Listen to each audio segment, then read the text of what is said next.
हमें इतने व्यस्त टाइम पर बहुत शुक्रिया है। एएनआई के तो दर्शकों की संख्या भांति भांति की है, तो उन सभी दर्शकों को नमस्कार। मोदी जी, अब लगभग आखिरी दौर आ गया है चुनाव का। क्या जो आपने लक्ष्य तय किया था 400 पार का, आपको लगता है कि वो पार हो रहा है? क्योंकि विपक्ष तो कन्विंस्ड है कि ऐसा नहीं हो रहा है। वो कह रहे हैं कि 220 240 होगा। आखिरी दौर शब्द प्रयोग किया आपने, मुझे उसमें बहुत सी चीजें नजर आ रही है। एक, हमारा एक नया दौर शुरू होगा, उसका उसके अंदर संकेत है। दूसरा, जो लोग बड़े सपने देख करके बड़े वादे कर रहे थे, उनके लिए भी आखिरी दौर है। तो चुनाव का आखिरी दौर ऐसा इतना नहीं, उनकी स्थितियों का भी आखिरी दौर है। प्रधानमंत्री जी, आरक्षण इतना बड़ा मुद्दा इस बार कैसे बन गया? आप तो माइक्रो चिप्स और मैन्युफैक्चरिंग इस पे बात हो रही थी, लेकिन आपको बार बार हम आरक्षण पे बात करते हुए क्यों देखना पड़ रहा है? मुझे नहीं करना पड़ रहा है, मुझे सचेत करना है मेरे एससी, एसटी, ओबीसी और अति पिछड़े भाई बहनों को, क्योंकि इनको अंधेरे में रख करके ये लोग लूट चला रहे हैं। और चुनाव एक ऐसा समय है कि जो सबसे बड़ा संकट आ रहा है, उससे देशवासियों को मुझे जागरूक करना चाहिए। और इसलिए मैं आग्रहपूर्वक जनता जनार्दन को समझा रहा हूं, क्योंकि ये दो चीजें हो रही हैं।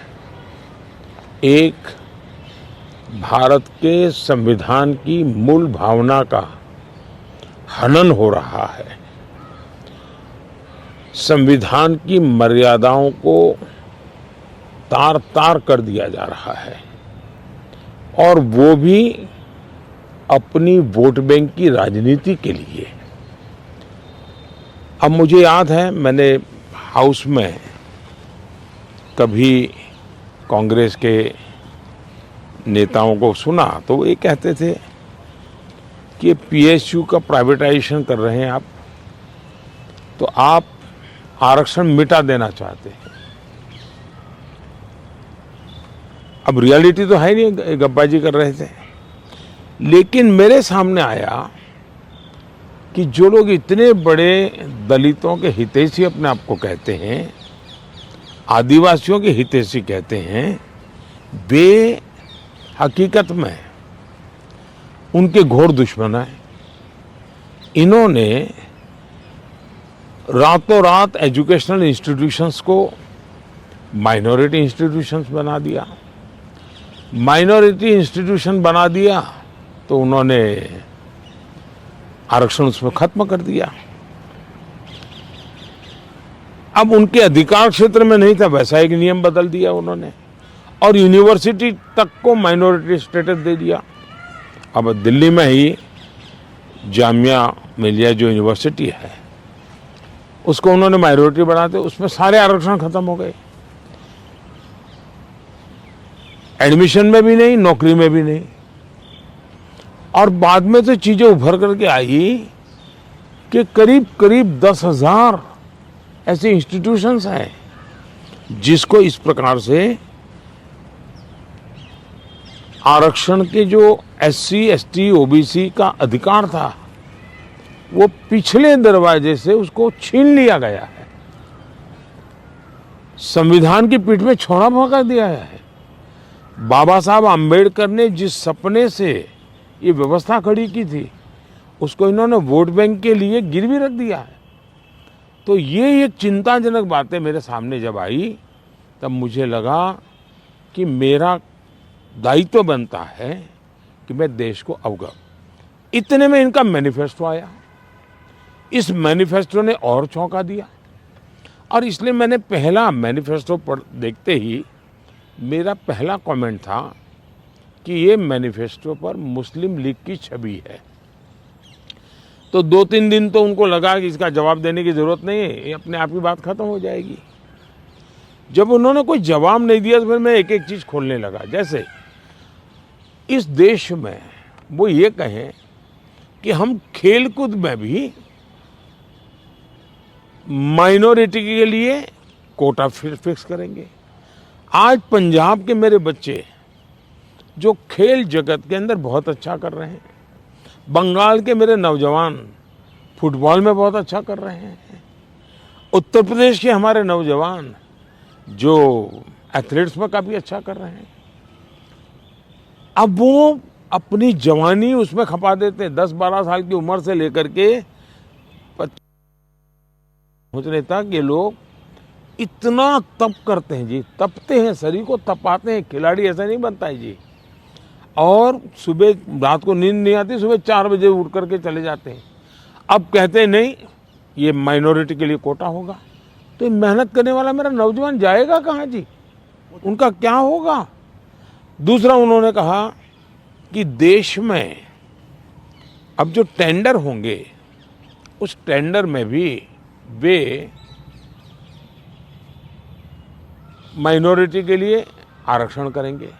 मतलब ये हुआ कि आज मान लीजिए कोई कहीं पर बहुत बड़ा महत्वपूर्ण ब्रिज बन रहा है, उस ब्रिज में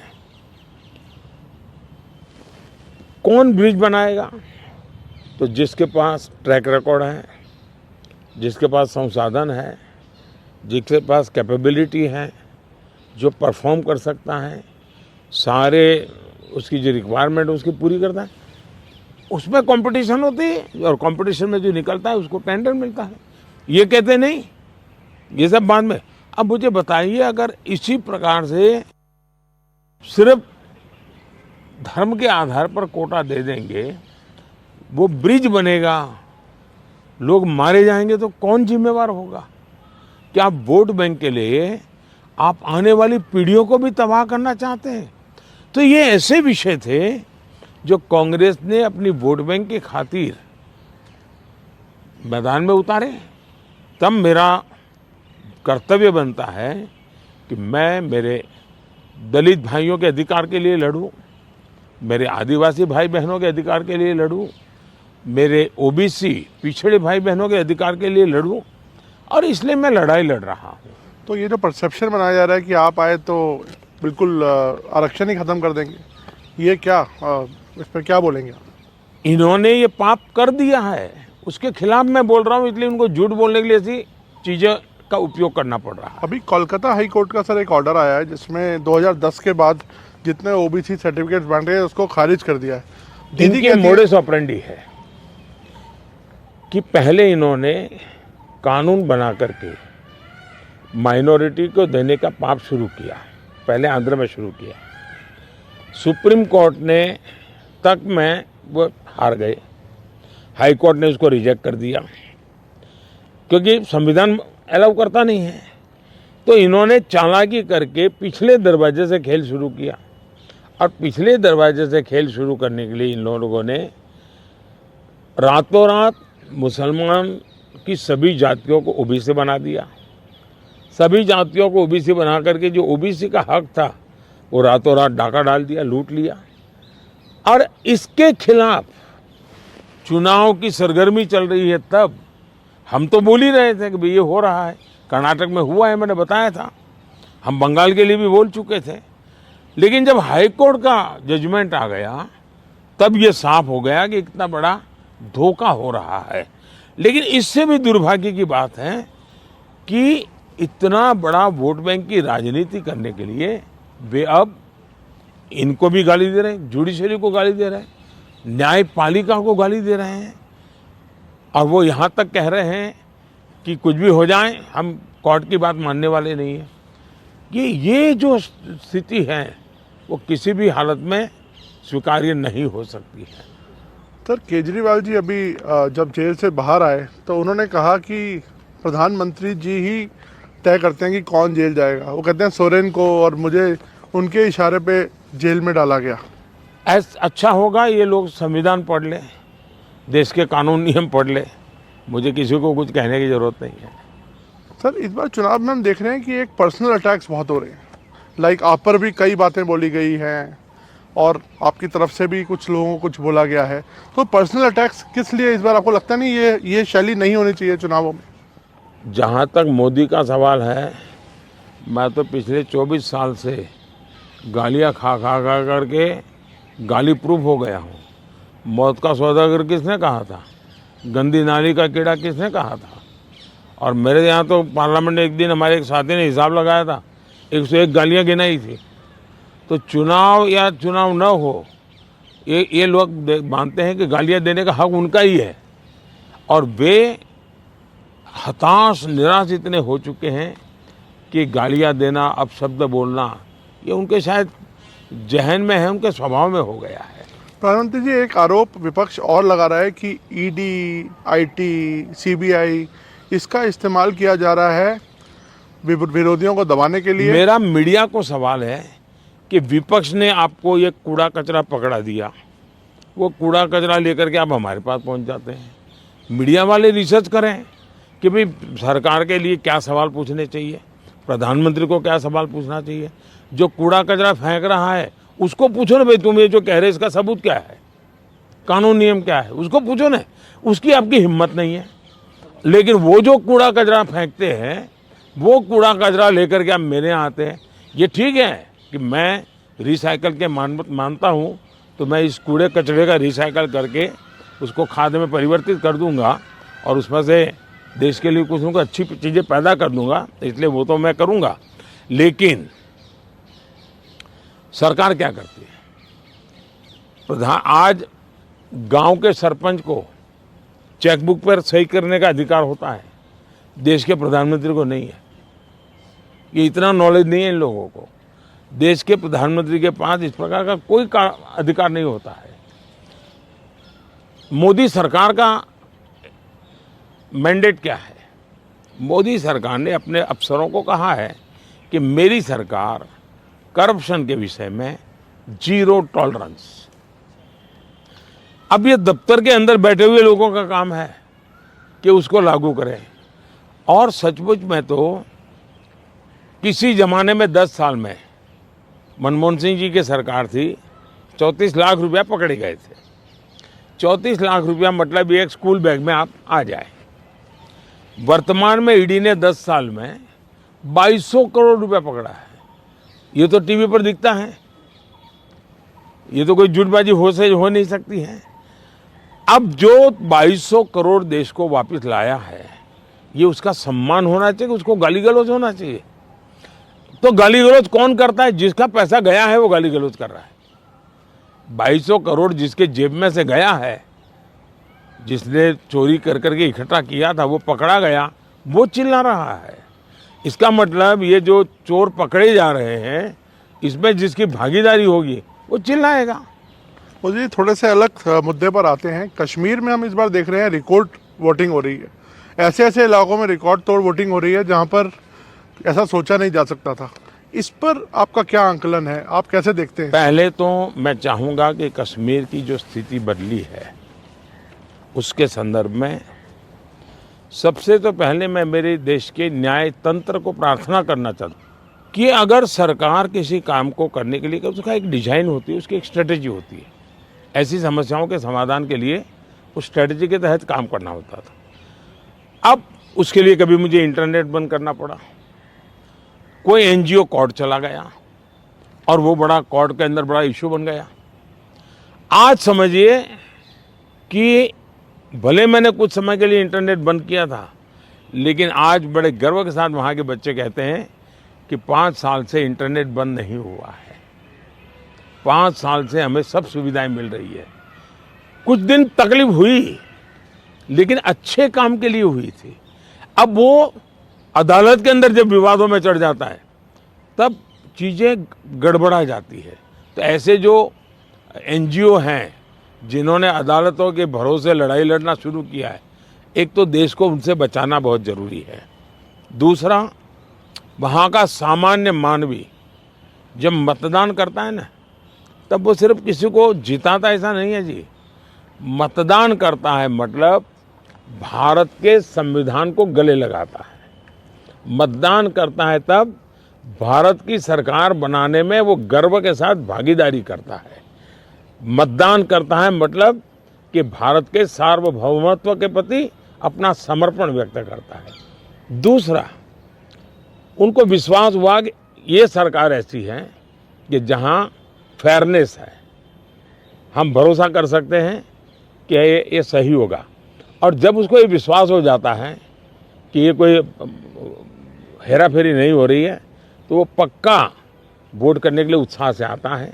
और उसका परिणाम है कि आज मतदान यानी 40-40 साल के रिकॉर्ड टूट चुके हैं। मेरे लिए बहुत सबसे बड़ी संतोष की बात है कि मेरे कश्मीर के मेरे भाई बहन, मेरे परिवारजन उमंग और उत्साह के साथ मतदान के लिए आगे आए। उन्होंने मतदान करके दुनिया को एक मैसेज दे दिया है। जो लोग आशंकाएं करते थे उनको एक मैसेज दे दिया है। सर, ये क्या विंडिकेशन है 370 को जो आपने हटाया, इससे क्या लगता है कि आपका ये विंडिकेशन है कि जिस तरह से अब 370 ये सिर्फ एक 5-4 परिवारों का ही एजेंडा था जी। ये न कश्मीर की जनता का एजेंडा था, न देश के लोगों का एजेंडा था। ये अपने फायदे के लिए ये 370 की ऐसी एक दीवार बना के बैठे थे ताकि कोई झोंक न पाए। और कहते थे 370 हटेगी तो आग लग जाएगी, वो कहते थे 370 हटेगी तो कश्मीर चला जाएगा। आज ये सत्य हो गया कि 370 हटने के बाद ज़्यादा एकता की अनुभूति हो रही है, कश्मीर के लोगों का अपनापन ज़्यादा बढ़ रहा है। और इसलिए इसका सीधा परिणाम चुनावों में भी दिखाई देता है, टूरिज्म में दिखाई दे रहा है। G20 समिट वहाँ होती है, बड़े शान से कश्मीर ने उनका स्वागत किया पूरी दुनिया का। और इसलिए ये कैसे झूठी दीवारें खड़ी कर करके देश को टुकड़ों में देखा गया, इसका ये उदाहरण है और उसको मैंने ध्वस्त किया है। सर, वेल्थ क्रिएटर्स को लेके भी बातचीत, एक नैरेटिव आता है कि कभी राहुल गांधी जी बोलते हैं कि आप कुछ परिवार को आप बढ़ा रहे हैं, अभी आपने हाल में उनको बोला। तो क्या लगता है कि देश में जो वेल्थ क्रिएटर्स हैं उनको ही उन पर राजनीति होनी चाहिए? मैं फिर कहता हूँ, जो लोग ये कूड़ा कचरा फेंक रहे हैं उनको पूछो ये तुम कहाँ से लाए हो, उनसे बात करो भाई। आप उनसे तो कुछ पूछते नहीं हो। और इसलिए मैं समझता हूँ कि ये चर्चाएं उनके साथ करें तो ज़्यादा अच्छा होगा। सर, उड़ीसा में अभी चुनाव होने हैं अभी हाल में, उधर आपकी देखा जाए तो काफ़ी अच्छे संबंध थे नवीन पटनायक जी के साथ, उन्होंने कई मुद्दों पर आपको सपोर्ट किया। अब आप लोगों का अलायंस नहीं है और आपस में एक दूसरे से लड़ रहे हैं, किस तरह से आप देखते हैं? हिंदुस्तान के सभी राजनीतिक दलों के नेताओं के साथ हमारे संबंध अच्छे ही हैं और लोकतंत्र में हमारी दुश्मनी नहीं होती है, संबंध अच्छे होने ही चाहिए। अब सवाल ये है कि मैं मेरे संबंधों को संभालूं कि उड़ीसा के भाग्य की चिंता करूं। तब मैंने रास्ता चुना कि मैं उड़ीसा के उज्जवल भविष्य के लिए अपने आप को खपा दूंगा। उसके लिए मेरे संबंधों को मुझे अगर बलि चढ़ाना पड़ेगा तो मैं उड़ीसा की भलाई के लिए बलि चढ़ाऊंगा। और चुनाव के बाद मैं कन्विंस करूंगा हर एक को कि भाई मुझे किसी की दुश्मनी नहीं है, लेकिन 25 साल से उड़ीसा में प्रगति नहीं हो। और सबसे बड़ी चिंता ऐसी है कि कुछ एक ऐसी टोली है जिसने पूरे उड़ीसा की व्यवस्था को कब्जा कर लिया है। ऐसा लगता है पूरी व्यवस्था को बंधक बना दिया है। और जब इतना बंधक बना दिया है तो बहुत स्वाभाविक है कि उड़ीसा अगर उस बंधनों से बाहर आएगा तो उड़ीसा खिलेगा। उड़ीसा की अस्मिता का सवाल है। इतने प्राकृतिक संसाधन है उड़ीसा के पास, एक समृद्ध राज्य के गरीब लोग देख करके दुख होता है।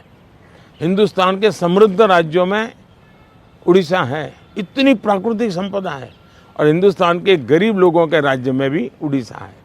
तो इसके लिए सरकार जिम्मेवार है और इसलिए उड़ीसा के लोगों को उनका हक मिलना चाहिए, उड़ीसा को उसकी अस्मिता मिलनी चाहिए।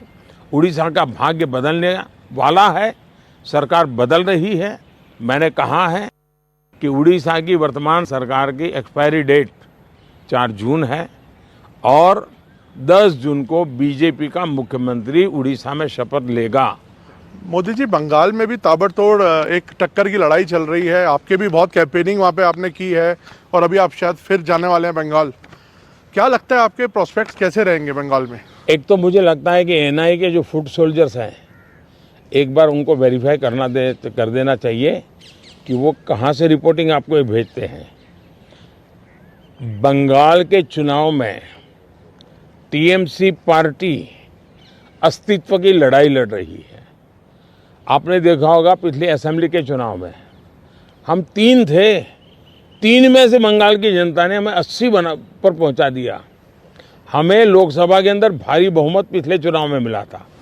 इस बार पूरे हिंदुस्तान में द बेस्ट परफॉर्मिंग स्टेट कोई होगा तो पश्चिम बंगाल होने वाला है। भारतीय जनता पार्टी को सर्वाधिक सफलता पश्चिम बंगाल में मिल रही है और पश्चिम बंगाल का चुनाव एक तरफा है, जनता जनार्दन उसको लीड कर रही है और उसके कारण सरकार में बैठे हुए लोग, टीएमसी के लोग बौखलाए हुए हैं।